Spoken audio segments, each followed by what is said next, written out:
नमस्कार, मी संदीप देसाई. TV9 विशेष मध्ये आपल्या सगळ्यांचं स्वागत. सुरुवात करूया एका ब्रेकिंग बातमीनं. असंघाशी संघ केला तेव्हाच बाळासाहेबांचे तुम्ही विचार सोडले. मुख्यमंत्री शिंदेंची उद्धव ठाकरेंवर खोचक टीका पाहायला मिळते आहे. पक्ष चोरला, वडील चोरले रोज सुरू आहे. शिंदेंनी ठाकरेंवर निशाणा साधलाय.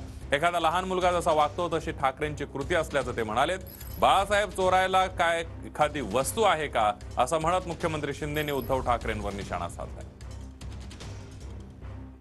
तुम्ही पक्ष चोरलात, या तुमच्या गाववाल्यांनाच विचारा. माझा पक्ष देऊन टाकला. अरे लायकी नाही तुझी. या सगळे हे जे माझं वैभव आहे ना, ते दुसऱ्याला देण्याची तुझी लायकी नाहीये, पात्रता नाहीये.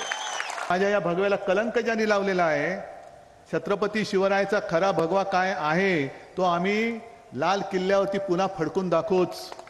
असंघाशी संघ केलात, सरकार स्थापन केलं आणि तेव्हाच खऱ्या अर्थाने बाळासाहेबांचे विचार आपण सोडले, बाळासाहेबांची भूमिका आपण सोडली.